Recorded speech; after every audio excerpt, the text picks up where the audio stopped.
Well, today we're delighted to be joined by Anthony Scaramucci, fondly known as the Mooch.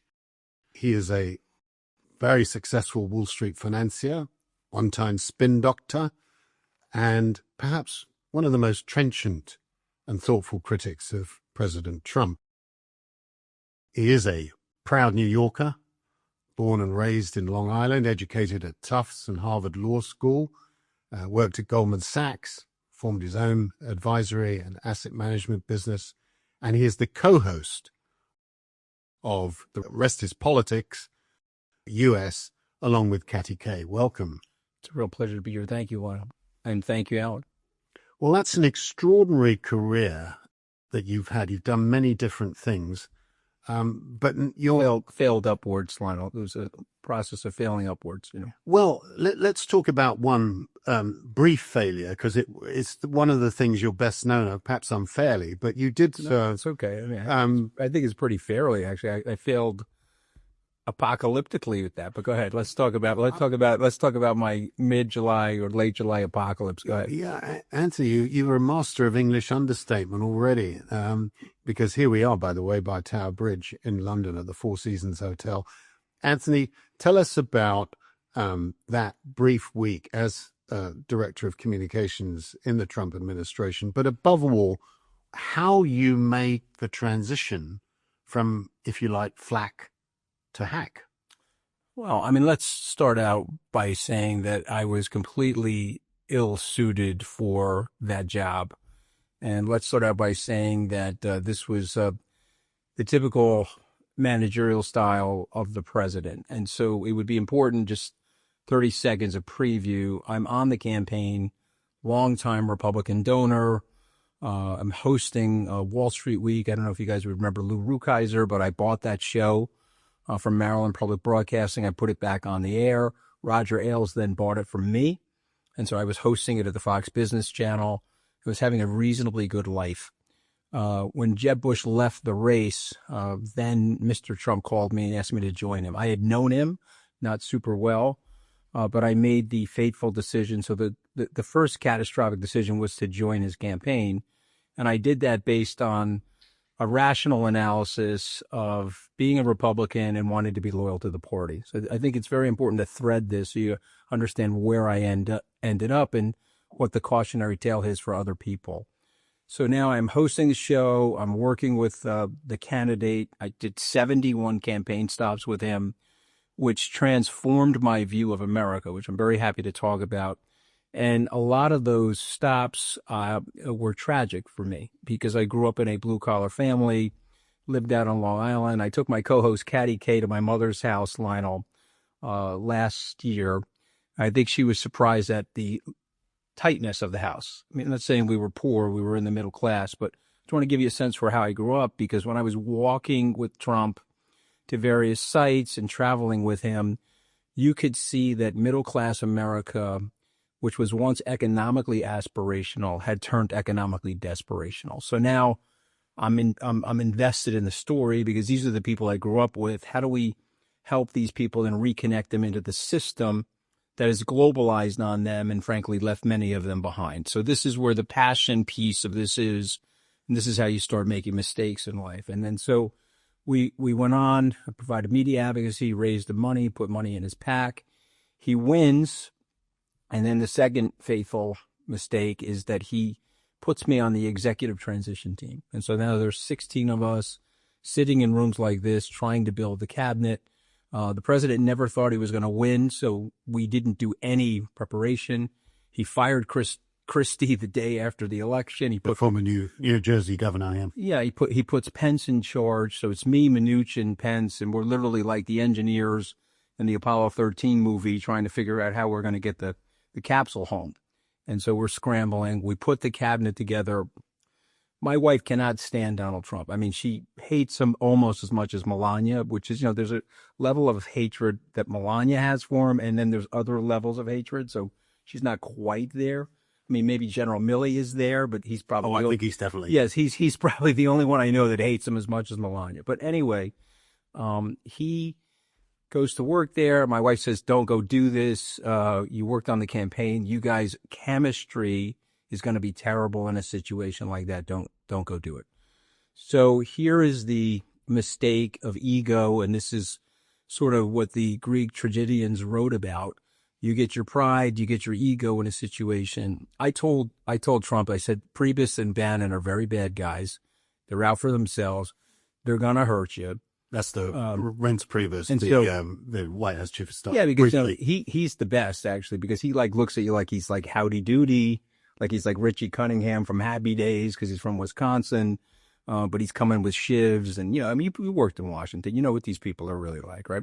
At least Bannon is openly and frontally malevolent. So that's an easy call. The other guy's a little bit more, unseemly. But anyway, I tell Trump this. He calls me in July. He says, what are you doing for lunch? I say, I guess I'm having lunch with you. I fly to Washington. I'm living in New York. I sit in the study off the Oval Office. He picks up the phone. He calls White House operations. He says, what office is open here in the West Wing? The guy says, well, the communications director's office is open. Mike Dubkey, you never replaced him. Trump hangs up the phone. He looks at me. He says, you're the new communications director. I then look at him and say, I'm not capable of being the communications director. He says, no, you'll sit there. We'll figure it out. I called Bill Shine. You know Bill, right? Yeah, I do. Okay. I called Bill. I said, you should be the communications director. I'm going to sit in the seat for a little while. Let me see if I can help the president out in stopping the fracas that's going on inside the administration. And so that backstory, I think, is very, very important because it was completely chaotic. And I did something very fateful. I made an ego-based and I made a pride-based decision. I went to go work for him to fit my own self-narrative.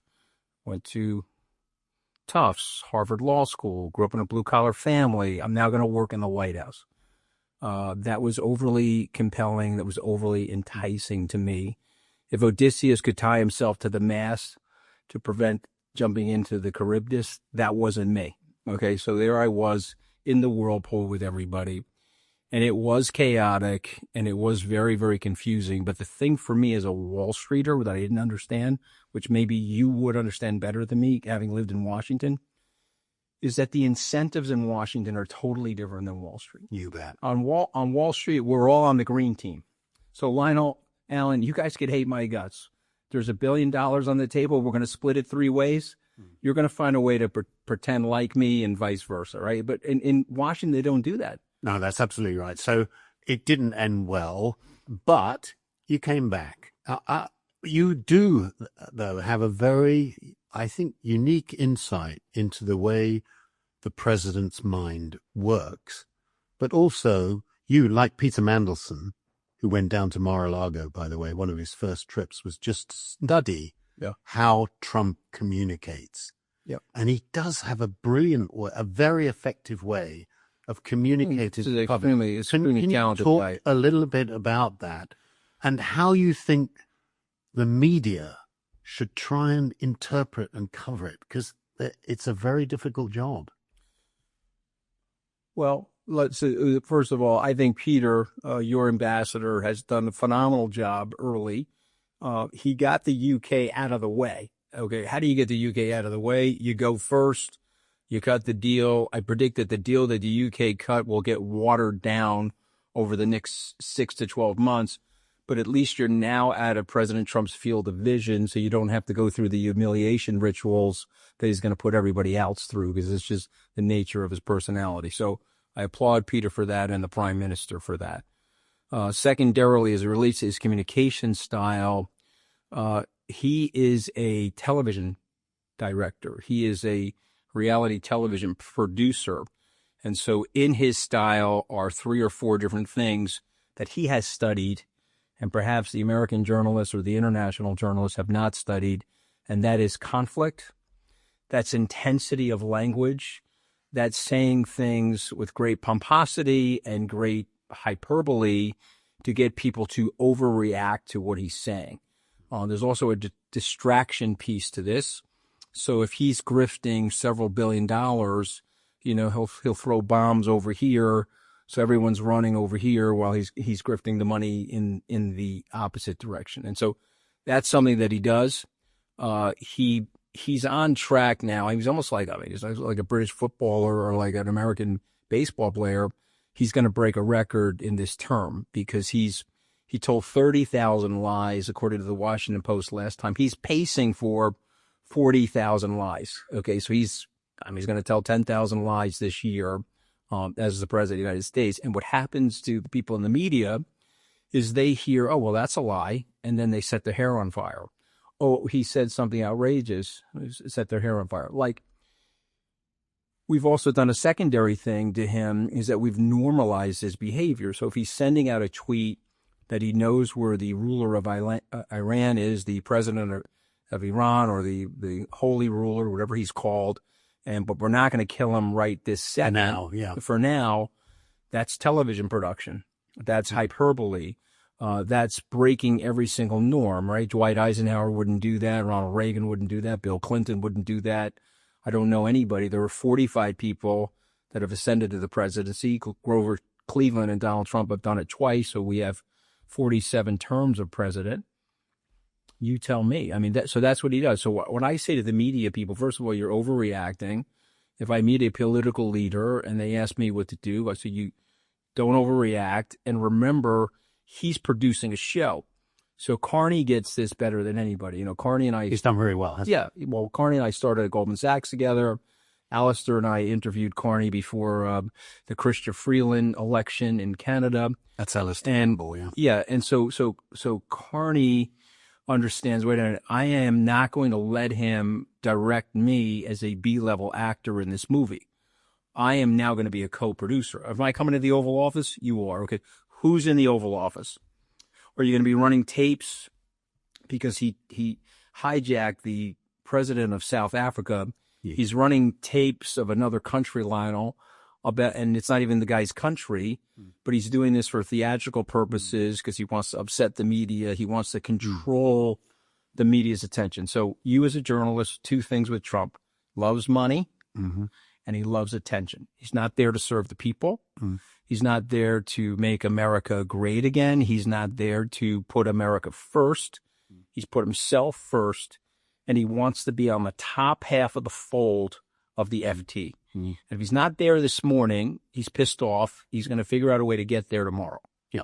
So before Alan comes in, I want to talk to you about the relationship between Trump and the mainstream media in the second term, because in the first term there was something of a symbiotic relationship, and many of the publications, and particularly the New York Times and the Washington Post, had a real Trump bump in terms of the expansion of audience, and they thought he was sort of good for business. But in the second term, there's been a real effort by the administration, obviously on the orders of the president, to change the balance of power, to change the way the White House press corps system works, everything, and to invite new speakers, new podcasters. Would you like to tell us a little bit about that, how you see that playing out?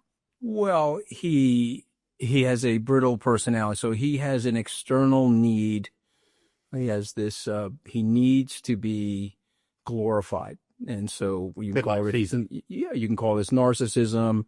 There could be something, I feel like he's got a lot of things going on that are repressed in his personality, a result of which he has to do certain things to get this external appreciation. And so when they're denigrating him, he's a bully. And so he needs to rough them up. He doesn't believe in the free press the way you and I would believe in the free press, or Alan would, or if you read the U.S. Constitution, what the elements are of the free press. My first real fight with him was I wrote an op-ed in The Hill, so a small op-ed. I was an open letter to the president.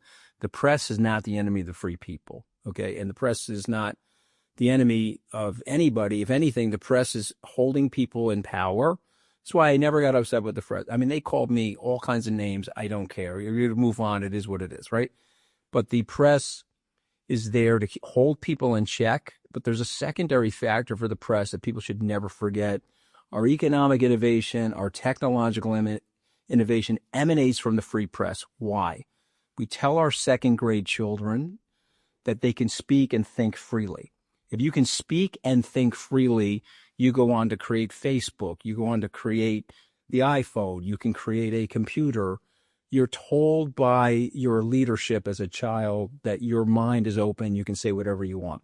In other countries where they say you can't say that about the political leadership, you'll go to a retraining camp, they have to steal our intellectual property. So this free press mantra for somebody like me, who has studied the Constitution, is super important. Well, Trump called me, and this is the last time I spoke to him, by the way. This was Easter Sunday in 2019.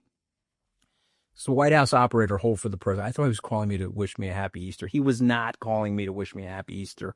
He was lighting me up on the phone, insisting to me that, are you with me or are you not with me? Remember this, I've been fired now 2 years. I try to stay loyal to him. The press is the enemy of the people.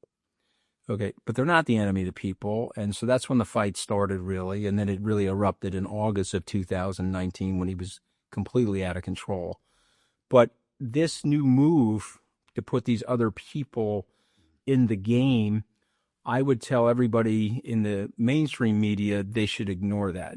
What they should not ignore is the right-wing power base that the media is right now. If you said to me, and there was a book written many years ago called Bias. It was written by a former CBS producer. I can't remember his name. We'd have to look it up. But he said that the mainstream media has a leftward-leaning bias, and he used Dan Rather and others as examples. Today, the mainstream media has a rightward bias. There's unequivocally, I can prove it to you. I can show you the cross tabs of the ratings of things like Fox News, and we can go over the conservative media podcast versus the centrist or liberal media podcast. And so, but they've hijacked that as well. They get on the right-wing media and they chant that the mainstream media is liberally biased, but it's no longer. Okay, and Trump understands this better than anybody in the room. And what happens with Trump, because he talks like a fifth grader, people assume that he's not intelligent. But he's incredibly intelligent. He has great instincts. He's got great communication skills. And he once said to me, you know, you're a dummy. I said, yeah, I know I'm a dummy, but why am I a dummy? Well, you're fiscally conservative and you're socially liberal. You're like every other Wall Street bozo. You're fiscally conservative and socially liberal. You know what my base is? What's your base, Mr. Trump? My base is fiscally liberal and socially conservative. Okay, and if you understand that, and once you get into his mindset and into his prism, his field of vision of what he's doing, you can see why he's such an effective politician. And by the way, up against everything that I just said, these people are putting up the best thing that Trump has going for him are the Democrats. These people are in constant disarray. Obama caused Donald Trump. He hates when people say that, but let's just say what he did. It's not the White House Correspondents' Dinner where he ridiculed him. It's the Joe Biden force out of the 2016 primary.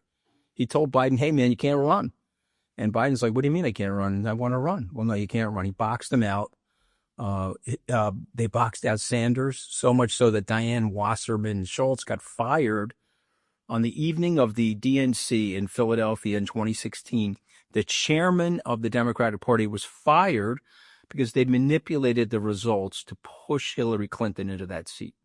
So they took somebody they knew was an unsuccessful retail candidate, and they put him up against a famous reality television star. Fast forward, they put this poor woman, Kamala Harris, Vice President Harris, they jump her into the seat 107 days prior to the election. Lionel Allen, she's going up against the most famous person in the world. Secretary Clinton went up against a reality television star that had a very high profile and was famous.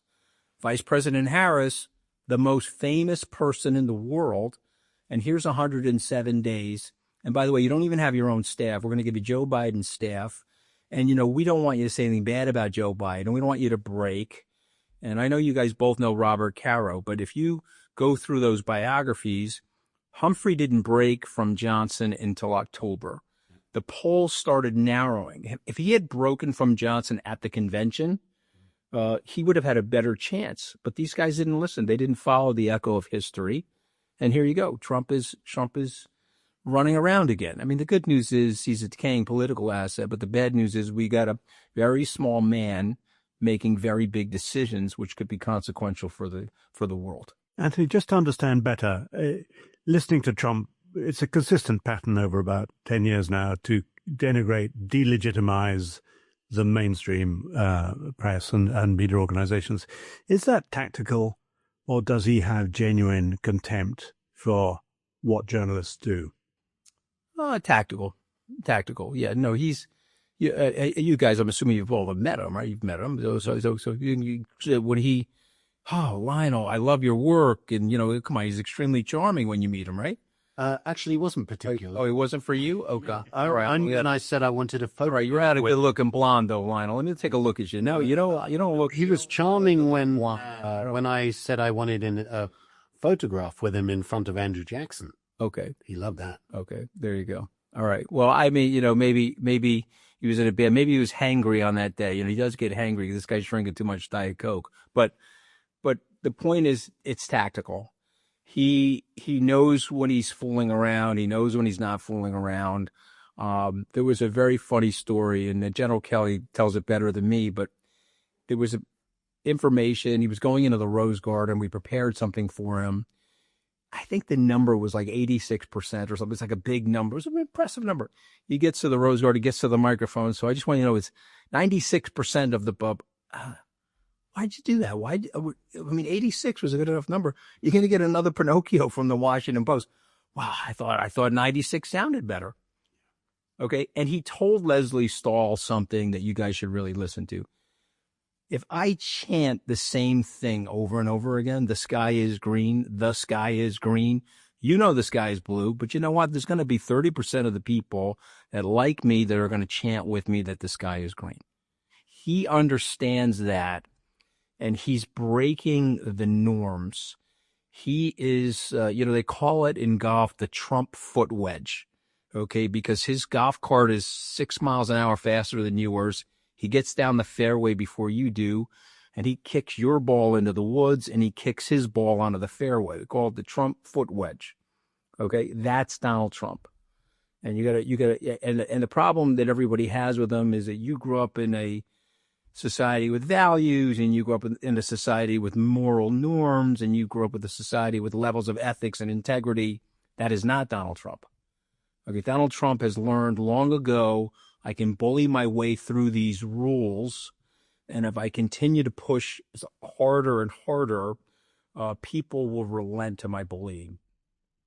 Until they don't, by the way. Until they your successor in that office is a 28-year-old woman, Caroline Levitt. How do you assess how she's doing that role? So, well, she's actually the press secretary. So Stephen Chung is the comms director, but she's more Sarah's successor. Caroline, I met her when she was 19. She was actually, when I was in the White House for 11 days, she was an intern that summer. And so let's just be as objective as possible. She's incredibly dexterous at the microphone. She's well prepared. She can do something that other press secretaries have a hard time doing, which is free form the information, and she can channel the narrative that Donald Trump wants to hear from her. She's also doing something in terms of knowing her role. You can't, there's some lights on in this room. If Trump was here, the lights are for him. They're not for us. The microphone is for him. And so if you're speaking and Trump's in the room, he's suffocating. He can't breathe. Okay, he needs to be the person speaking. And so Caroline understands all of that. And so she hits the right tempo with him where she doesn't overly grandstand, and she messages his message. And she's telling an incredible amount of lies and things like that. And so she's tarnishing her reputation for people like us. Like if I was with her, I would say, you're 27, you're telling a ridiculous level of lies, you're staining your soul with this stuff, you're going to have a tattoo of unethical behavior imprinted on your forehead for the rest of your life by what you're doing. I would recommend that you not do that. Okay, but she doesn't care. Okay, because she's in the cult, she's in the mission. And so she'll last a very long time in that role, as long as she wants to, by the way, because she's doing exactly what Trump wants to do. Spicer I mean, my nickname for him was like Liar Spice, right? Because all the Spice Girls have a nickname, so his was like Liar Spice. I mean, you never seen somebody lie like that, right? Nobody could tell lies like this. Also, the suit was like rumpled. He's coming into the meeting room. Yeah, it's the biggest. He was The biggest crowd. I mean, the poor guy. I mean, the guy got raised Catholic, right? So I'm a Catholic. I'm still a practicing Catholic. The nuns beat the daylights out of you when you're lying. They beat the daylights out of you. And so you have this guilty impulse when you're ready to register the lies. And this poor guy, Caroline Leavitt, can lie with impunity. I mean, she could look you straight in the face and tell you what Trump wants you to hear, even though it's a complete fabrication and lie. Spicer was having a hard time. He was like going to confession on Saturdays after the lying, the poor guy, but he was a big liar. So that's my analysis of those people.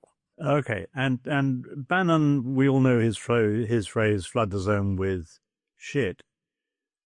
I mean, that's what's happening. Just explain that as a tactic and why it's so effective.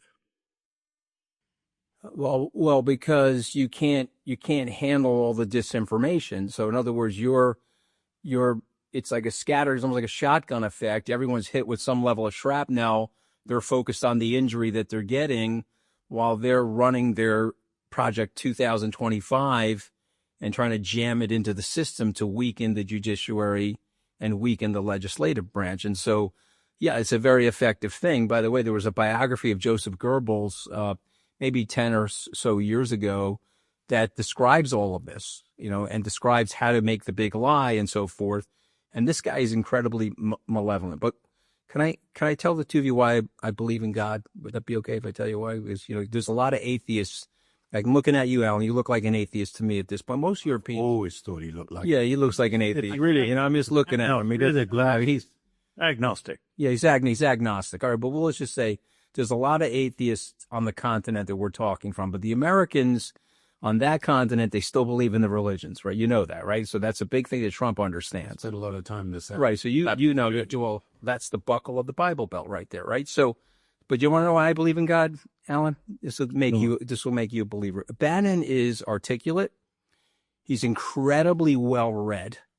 He is charismatic. If you listen to him on the telephone or you listen to him on the radio, he's very charismatic. Okay. But God has made him so ugly to save the civilization from Steve Bannon, right? He's got the contemporary hobo look. He's got skincare products by Blotch. He's like all, disfigured. And, I would love to debate Bannon. I have offered to debate Bannon straight up for the last 8 years. He says yes, and then he cancels right at the last minute. He doesn't want to debate somebody like me because he knows I'm going to come with the facts. I'm going to come with a grounded understanding of America, where America is today, where it was, and where America could go by bringing everybody together. They don't want that. Yeah. They want a white America, and they want to wall America off from the rest of the world, literally and physically. And that's the malevolence of Steve Bannon. But the good news is he's so goddamn ugly. Okay, he wants to run for president, but he'll never make it. No, I mean, his nose, that bulbous nose compared to your nose, Anthony, I'm just looking at it. This is a great nose. It is a great nose. I mean, I got Italian-American nose. And I've got a rising forehead, though. No chance. I've got like a 5 or a 6 head now, but the nose is still holding in there, no? Yeah, exactly. Right, tell us about the new... Flattery will get you everywhere with me. Yeah, tell us about the new kind of ecosystem in the media with podcasts and the way Trump, again, he's so quick on the new thing. And by the way, he had a visitor to the Oval Office the other day, and the first question he asked was, tell me about podcasting. So I think the Rogan effect.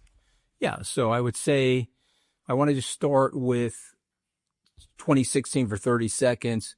He got Twitter ahead of everybody else.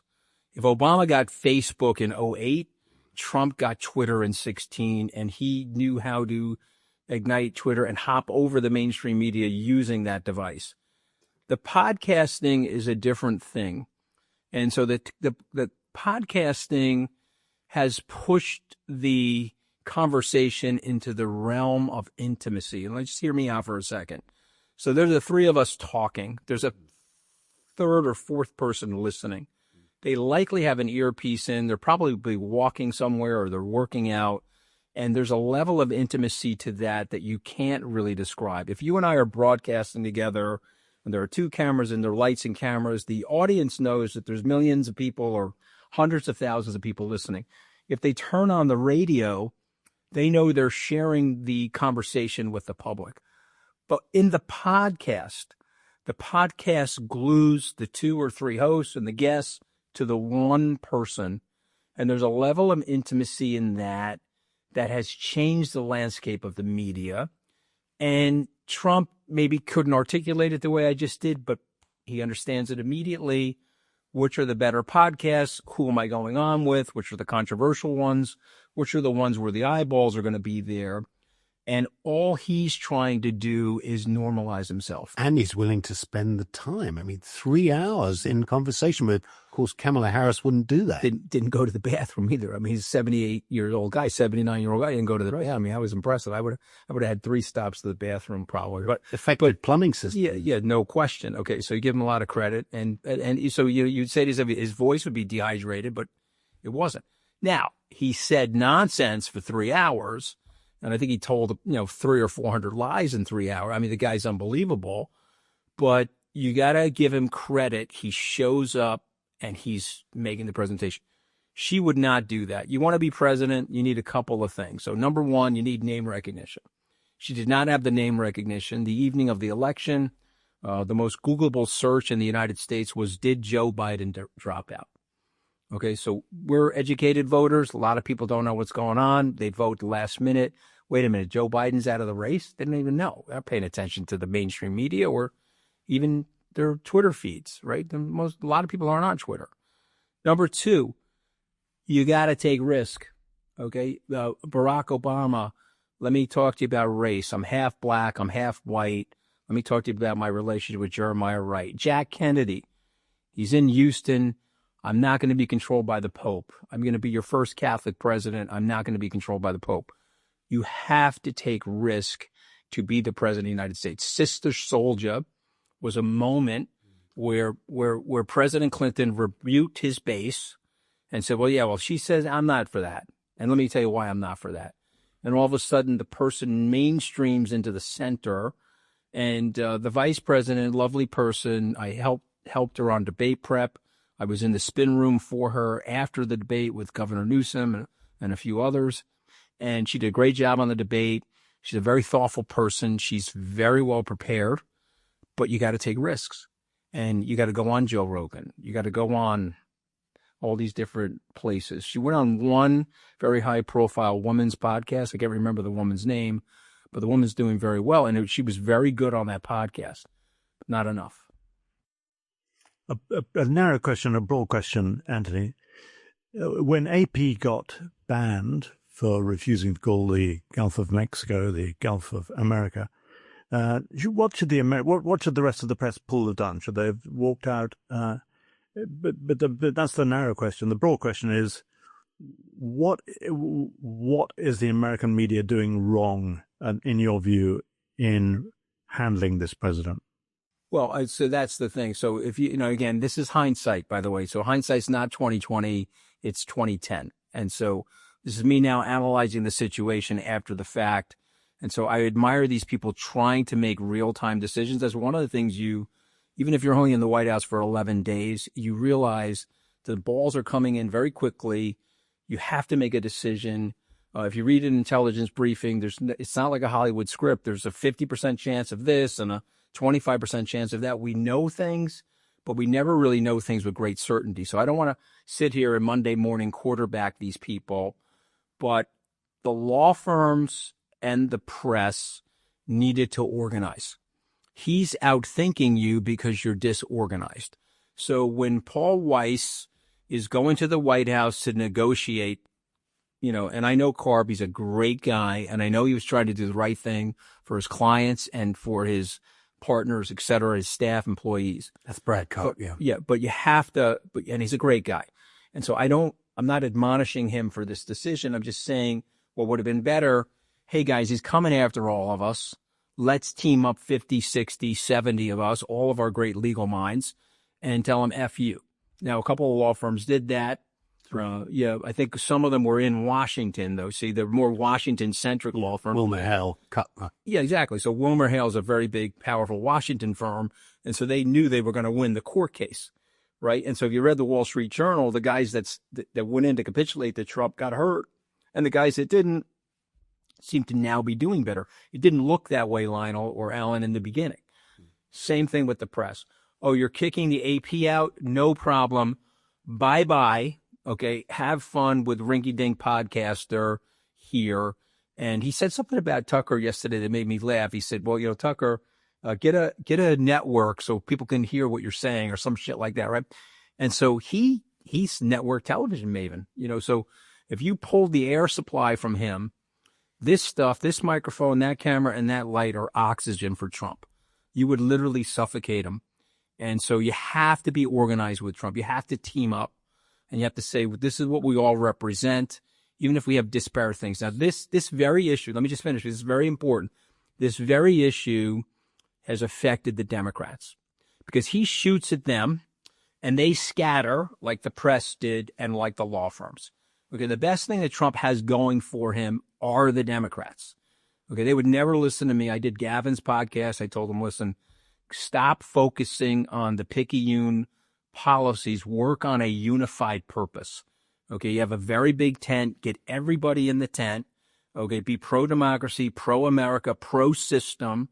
Bring the people into the tent that you don't like. Okay, Lyndon Johnson would do that. Jack Kennedy would do that. Cut it out, but they won't do it. Okay, so the law firm splintered, Trump wins. The press splinters, Trump wins. The Democrats, these guys are in disarray. And Trump is the Napoleon of the culture war. And if you remember your biographies about Napoleon, he could see the entire battlefield. He knew exactly what was going to happen 4 moves before it happened. Until Waterloo. Well, into Waterloo. So you need your Wellington. Exactly. You need your Wellington. So who's the Wellington line? Well, which candidate is the Wellington that can take on these jackasses? To date, I haven't seen a Duke of Wellington. They don't make them very often. But Anthony, I'm prepared. Napoleon is about to go into exile. You bet. But Anthony, I'm prepared to take a small bet here. Okay. That if you had been Bob Iger at Disney, if you had been in that job, I bet that you would not have settled the law case with Donald Trump. No. And you would have fired George Stephanopoulos for actually making a repeated error despite warnings. Yeah. And said, sorry, George, you're a great broadcaster. You'll do really well. You'll make a comeback, but we can't settle. Yeah. So I know Bob, obviously originally met him at one of the conferences that you and I have attended, but I know Bob well, former Long Island guy from Rockville Center to the South Shore. And I have a lot of respect for Bob. And you would have been right on the not settling. I don't know if I would have been able to have fired George Stephanopoulos, who's been a 25-year veteran of the place. I don't know if I would have been able to fire him. I don't know if I would have had the stomach for that, just being honest. But I would have not settled with Trump. And would you settle now for Paramount, with Paramount on the CBS? I would not settle. I would not settle. And you can't settle. And, as you know, there's a couple of friends of mine used to work with me at Goldman together. They're involved in that case, involved in the deal. I would not settle because once you settle and you roll, he's got you. Okay. Give Mark Carney, give the Prime Minister of Canada a call and say, hey, Mark, should I be settling with the guy? No, you should not be settling with the guy. And because you have to state your terms with him. And by the way, once you do that with him, he backs up. He backs up because he doesn't really like fighting. You're fired on the television. He hates doing it. I didn't get fired by him. He likes conflict, but he doesn't like war. He doesn't. And he doesn't like personal one-on-one conflict. Okay, John Kelly fired me. Donald Trump didn't fire me. Final question from me, Anthony. You listening to your podcast, you sound as though you're having the time of your life. Tell me about the, this is a new life for you. What kind of influence do you think you have? What kind of feedback do you get? Do you think Trump listens? Well, no, I don't think Trump listens. He wouldn't have the attention span to listen to the podcast. Could he get a summary of something from somebody? Could somebody send him a clip of something? Joe Kernan went off on me on Squawk Box one morning. They ran into the, Mar-a-Lago and sent them the clip. And then Trump tweeted out on Truth Social that I was a major loser, which I sort of love because, all your old girlfriends that still love you, they say that you're a major loser. Did you know that, Lionel? I didn't know. Yeah. If your girlfriend still loves you from years ago, they got to tweet out once in a while that you're a major loser, just as a point of fact. But for me, he would never listen to the podcast, but other people do. Somebody asked me a question yesterday. I was at a lunch. They said, so you're a Trump critic, so you don't hear from MAGA. So it's actually the very opposite, because the MAGA guys look at it. If we're getting over 1 million, I think it's like 1.2 or 1.3 million downloads a week, they're listening, and then they want to get their information into the podcast. So the weird thing, and you guys probably know this, and Lionel's shaking his head because he knows this from journalism, they want access to influence your point of view or to share something with you to make them look good. You see what I mean? So I'm getting way more access to MAGA than I previously had as a result of the podcast. But I would say to you that the whole thing is very flattering. I'm actually humbled by it, but I don't want to be cautious because of it. So I think what ends up happening, if you have a successful show or you have a successful thing going on in your career, you're like, okay, I want this. And so I'm gonna hit the status quo button to see if I can consistently make this happen. And I think that's a very big mistake in programming. It's certainly a very big mistake in investment management. I flipped my entire business into digital assets 5 years ago. Most of my peers thought I was absolutely crazy. I was ridiculed in the press for doing it.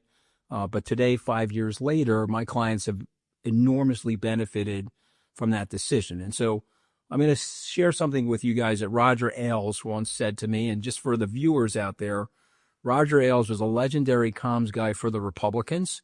In 1996, he formed the Fox News channel for Rupert Murdoch. He left unceremoniously in 2016, but I think we could stipulate he was a brilliant media person, and he had a brilliant concept of what was going on, and he framed the day from a programming perspective that was quite unique. And Roger once said something to me that I always share with my staff: relitigate the entire thing. Wake up today. What am I doing today? Assuming that I had nothing. In other words, take the portfolio, put it in 100% cash. What are you going to own? Is it different than what you currently have? Then switch it up. I think the media has to do that. I think podcast hosts have to do that. Believe it or not, I think political leaders have to do that. So if today was the day, here are the assets of America. Here's the dissension in America. Here's where the American people are. This is where the American people should be. As a leader, how do we get them there? Right? Roosevelt had a great line. I don't want to be a thermometer that takes the temperature of America and goes in the direction of the people. I want to be a thermostat where I'm guiding them. I'm setting the coordinate of where the temperature should be, and I'm bringing everybody with me. He did that masterfully leading into the Second World War. There's a great scene in H.W. Brand's book, A Traitor to His Class, where Roosevelt is wheeled up to a microphone like this. It's the evening of the election, maybe 2 days before the election, and it's 1940. I just want to assure the American people, on that beautiful baritone voice that he had, that we are not going to war. They click off the dials and the tubes on the radio. He rolls into the study.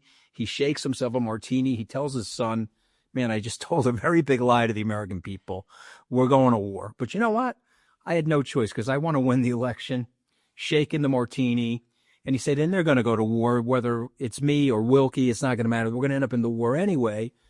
But I got to be the guy to run it. And so I just told a very big lie to the American people. Why am I bringing this up?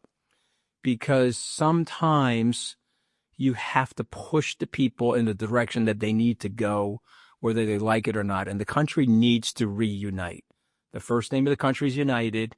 It's not the Disunited States of America. It may be the Gulf of America to Trump, but it's the United States of America to me. And we have to figure out a way to unite it. So I enjoy the podcast by providing at least a notion of what that vision could look like. Anthony Scaramucci, thank you so much for joining us on Media Confidential. A real pleasure to be on. Are we going to be showing this paneling on YouTube or? Oh, no? Yeah. Okay. Well, I'm sure because it's a way better background than the one that I have on my podcast. This interview was from the latest episode of Media Confidential, a podcast brought to you by Prospect Magazine. To listen to the full episode, click on the link below. And if you want full access to Prospect Magazine, go to prospectmagazine.co.uk.